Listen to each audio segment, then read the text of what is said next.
नमस्कार। आज हम एक बहुत ही दिलचस्प किताब के पन्नों को पलटने वाले हैं। इसका नाम है परछाइयाँ और सूरज। हम्म। और ये किताब हमें थोड़ा सा भविष्य में ले जाती है, दिसंबर 2025 के भारत में। जी। पर हम यहाँ सिर्फ उस महीने की हेडलाइंस नहीं पढ़ने वाले। हमारी कोशिश ये समझने की है कि उस महीने का मतलब फील क्या था, माहौल कैसा था। हम्म। क्योंकि ये वो वक्त था जब जब ऐसा लग रहा था कि भारत एक ही वक्त में दो अलग अलग कहानियां जी रहा है। एक तरफ चीजें टूट रही थीं, तो दूसरी तरफ कुछ नया बन भी रहा था। बिल्कुल। तो सवाल यही है कि क्या दिसंबर 2025 वो महीना था जब भारत का पुराना सिस्टम बिखर रहा था, या फिर एक नए भारत का जन्म हो रहा था? और यही सवाल मतलब इस किताब का सार है। लेखक की जो सेंट्रल आइडिया है वो यही है कि हर बड़ा तूफान सिर्फ तबाही नहीं लाता है। अच्छा, हाँ, वो अपने पीछे बदलाव के बीज भी छोड़ जाता है। तो आज की हमारी ये जो बातचीत है, ये असल में दिसंबर 2025 के उस भारत की कहानी है जहां मुश्किलों ने लोगों को तोड़ा कम, जोड़ा ज्यादा। और जहाँ चारों तरफ फैले कियोस ने लोगों को उनके अंदर छुपे साहस की याद दिलाई। चलिए इसी सोच के साथ शुरू करते हैं कहानी की शुरुआत। एक बहुत ही दुखद घटना से होती है। जी। किताब हमें गोवा के अरपुरा ले जाती है। 6 दिसंबर की रात वहां एक नाइट क्लब में आग लग गई थी। जो रात जश्न मनाने के लिए थी, वो पल भर में मातम में बदल गई। हाँ, वो बहुत ही भयानक खबर थी। 25 लोगों की जान चली गई और न जाने कितने लोग घायल हुए। और ये सिर्फ एक हादसा नहीं था। लेखक इस बात पे बहुत जोर देते हैं कि इस सिस्टम में एक बहुत बड़ी चूक थी। सही बात है। एक सवाल था कि जिन जगहों पर लोग, आप कह सकते हैं, जिंदगी का जश्न मनाने जाते हैं, वहां मौत इतनी आसानी से कैसे दस्तक दे सकती है। लेकिन उस राख और धुएं के बीच से एक और चीज निकल के आई, और वो थी इंसानियत। ये देखना कमाल था कि कैसे उस मुश्किल घड़ी में लोग एक दूसरे के लिए खड़े हो गए। हाँ, अजनबी एक दूसरे की मदद कर रहे थे। मतलब मलबे के बीच एक अजीब सा कनेक्शन, एक जुड़ाव पैदा हो रहा था। और ये जुड़ाव तब और गहरा महसूस होता है जब हम आंकड़ों से हटकर इंसानी कहानियों पर आते हैं। बिल्कुल। किताब में आरती नाम की एक महिला का जिक्र है जिनके भाई की उस रात मौत हो गई थी। वो बताती हैं कि उनके भाई ने आखिरी बार फोन पर बस इतना कहा था, चिंता मत करना मैं ठीक हूँ। उफ। ये लाइन, चिंता मत करना मैं ठीक हूँ, ये सुनकर तो रोंगटे खड़े हो जाते हैं। ये दिखाता है कि वो 25 सिर्फ एक नंबर नहीं था, नहीं। वो किसी का भाई था, किसी का दोस्त था, जिसकी एक आवाज थी, एक हंसी थी। हाँ, और उस कहानी में जो बात मुझे सबसे ज्यादा असरदार लगी वो ये कि कैसे एक पल में सब कुछ बदल जाता है। और शायद यही इस घटना का सबसे बड़ा सबक भी है। इस आग ने सिर्फ जलाया नहीं, उसने हमें कुछ सिखाया भी। उसने याद दिलाया कि जिंदगी कितनी नाजुक है, और ये भी कि भविष्य में हमें क्या बचाना है। तो ये सिर्फ लापरवाही पर एक सवाल नहीं था। नहीं, ये एक तरह की पुकार थी। एक पुकार कि जिंदगी का जश्न मनाना जितना जरूरी है, उसे बचाना शायद उससे भी ज्यादा जरूरी है। लेकिन एक सवाल है यहाँ पर, हम्म। क्या ये जुड़ाव और ये सबक हमेशा ऐसी त्रासदियों के बाद ही नजर आते हैं?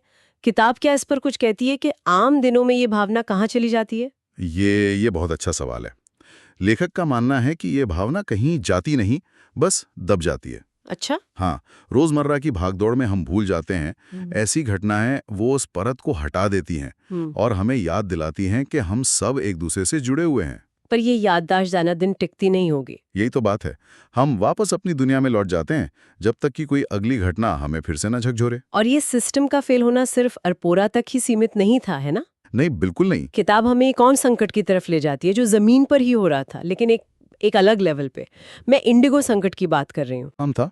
सोचिए, लाखों लोग अपने घर जाना चाहते हैं, किसी की शादी है, कोई महीनों बाद अपने परिवार से मिलने वाला है, और तभी अचानक हजारों उड़ानें रद्द हो जाती हैं। एयरपोर्ट पर केओस, लोगों की प्लानिंग धरी की धरी रह गई। लाखों लोगों की उम्मीदें जमीन पर आ गई। और किताब के मुताबिक ये सिर्फ कोई तकनीकी गड़बड़ी या मतलब लॉजिस्टिक्स का फेलियर नहीं था। नहीं, बात उससे कहीं ज्यादा गहरी थी। क्या? ये भरोसे का टूटना था।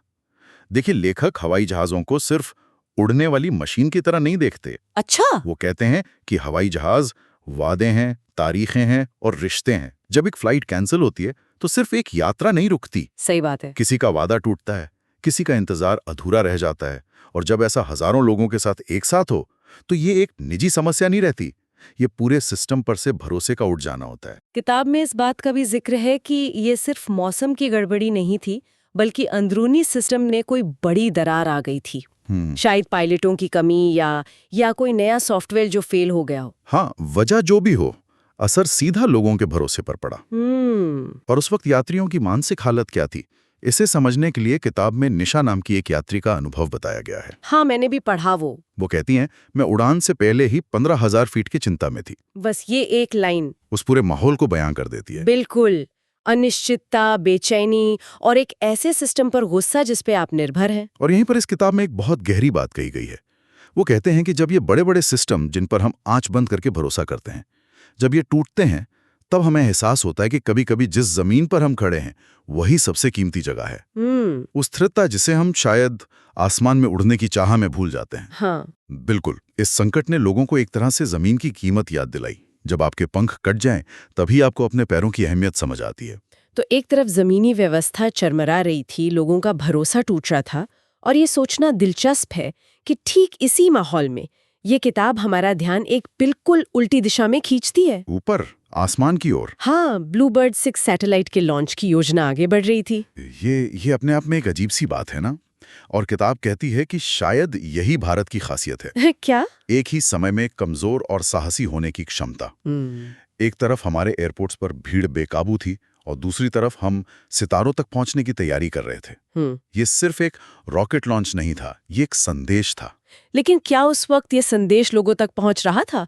मेरा मतलब है, जो इंसान एयरपोर्ट पर फंसा हुआ है, जिसकी छुट्टी बर्बाद हो गई है, क्या उसके लिए आसमान की तरफ देखना इतना आसान होता है? नहीं, बिल्कुल आसान नहीं होता। और लेखक इस बात को मानते भी हैं। अच्छा। वो कहते हैं कि ये संदेश शायद उस वक्त हर किसी के लिए नहीं था। ये भविष्य में एक निवेश था।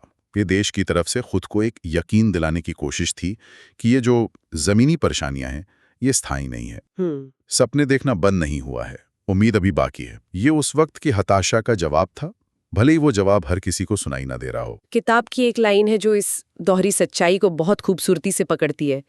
नीचे अव्यवस्था और ऊपर विस्तार। हाँ, ये उस महीने का पूरा सार लगता है मुझे। एक ही देश, एक ही समय में दो अलग अलग हकीकतों को जी रहा था। सही बात है। एक हकीकत जो हमें हमारी सीमाओं का एहसास करा रही थी, और दूसरी जो हमें हमारी असीम संभावनाओं की याद दिला रही थी। और ये सिर्फ रॉकेट की उड़ान नहीं थी, एक तरह से ये उम्मीद की, अवसर की और जुड़ाव की उड़ान थी। ये दुनिया को दिखाने की कोशिश थी कि मुश्किलों के बावजूद भारत की महत्वाकांक्षाएं रुकी नहीं है। तारों तक पहुंचने की ये कोशिश एक तरफ, और दूसरी तरफ जमीन पर एक सितारा खुद उतर कर आया था। मेरा मतलब लियोनेल मेसी से है। हाँ। स्रोत इस घटना को भी भारत के उस महीने के मिजाज से जोड़कर देखता है, जो मुझे काफी दिलचस्प लगा। हाँ, दिसंबर 2025 में मेसी अपने गोट टूर के हिस्से के रूप में भारत आए, और ये कोई आम फ्रेंडली मैच नहीं था। नहीं, ये उनका greatest of all time tour था, शायद उनके करियर का आखिरी बड़ा ग्लोबल टूर, जहां वो अपनी विरासत को सेलिब्रेट कर रहे थे। तो इसका मतलब ही अलग था। और किताब इसे सिर्फ एक खेल आयोजन की तरह नहीं देखती है। नहीं, बिल्कुल नहीं। लेखक इसे एक आईने की तरह देखते हैं। आईने की तरह? कैसे? मतलब मेसी का भारत आना सिर्फ एक सेलिब्रिटी का दौरा नहीं था, वो महानता का प्रतीक है, अपनी कला में माहिर। लेकिन किताब हमें याद दिलाती है कि हम सब अपनी अपनी जिंदगी में किसी न किसी लक्ष्य के पीछे भाग रहे हैं। लेकिन वो लक्ष्य सिर्फ ट्रॉफियां जीतना या पैसा कमाना नहीं है। वो लक्ष्य हैं जुड़ाव के, अर्थ के, एक ऐसी जिंदगी जीने के जिसका कोई मतलब हो। तो मेसी का आना एक तरह से हम सबको अपने अपने लक्ष्यों के बारे में सोचने का एक मौका दे गया। ये बहुत दिलचस्प नजरिया है। और ये अर्थ और कीमत की बात सिर्फ खेल तक ही सीमित नहीं थी। इसी सोच को किताब अर्थव्यवस्था पर भी लागू करती है। हाँ। उस महीने बाजारों में भी काफी हलचल थी। चांदी की कीमतें जो रिकॉर्ड ऊंचाई पर पहुंच गई थीं, थोड़ी नीचे आईं। और इसे लेकर भी दो तरह की बातें थी। कुछ लोग घबराए हुए थे, कुछ इसे बाजार का संतुलन साधना कह रहे थे। लेकिन किताब का नजरिया इन सब से अलग है। वो अर्थव्यवस्था की तुलना मौसम से करते हैं, कभी धूप, कभी छांव, कभी तूफान। अच्छा। और ये कहते हैं कि 1 अरब से ज्यादा कहानियों वाले देश में हर उतार चढ़ाव किसी न किसी की जिंदगी को छूता है। पर इसमें मुख्य बात क्या है? लेखक कहना क्या चाहते हैं? वो कहना चाहते हैं कि जब आंकड़े गिरते हैं, तब भी इंसानी हिम्मत नहीं गिरती। अर्थव्यवस्था का ग्राफ नीचे जा सकता है, लेकिन उम्मीद का, मेहनत का ग्राफ नीचे नहीं जाना चाहिए। एक इंसान की कहानी किसी भी स्टॉक मार्केट इंडेक्स से ज्यादा मायने रखती है। सही। और दिसंबर 2025 का आर्थिक सबक यही था कि असली अर्थव्यवस्था नंबरों में नहीं, लोगों के जज्बे में बसती है। तो अगर हम इस पूरी चर्चा को समेटें तो दिसंबर 2025 वाकई एक पहेली जैसा महीना था।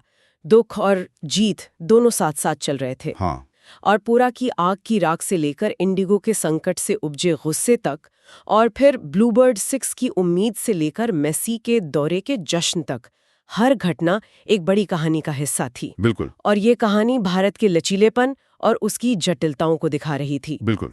और किताब का जो अंतिम संदेश है वो बहुत शक्तिशाली है। लेखक कहते हैं कि अंधेरा हमारा दुश्मन नहीं है। तो फिर क्या है? वो एक निमंत्रण है, ये देखने का कि हमें क्या बचाना है और क्या दोबारा बनाना है। हर चुनौती ने हमें कुछ ना कुछ सिखाया। आग ने हमें हमारी नाजुकता की याद दिलाई, रुकी हुई उड़ानों ने हमें जमीन की कीमत समझाई, और रॉकेट ने हमें याद दिलाया कि हम अभी रुके नहीं हैं, हमारा सफर जारी है। हर कहानी ने हमें थोड़ा और इंसान बनाया। हाँ, तो इस बातचीत को खत्म करते हुए हम अपने श्रोताओं के लिए इस किताब से लिया गया एक आखिरी विचार छोड़ना चाहेंगे। जी। एक सवाल जिस पर वो सोच सकें। आप किस तूफान से गुजर रहे हैं और किस सूरज की तरफ बढ़ रहे हैं?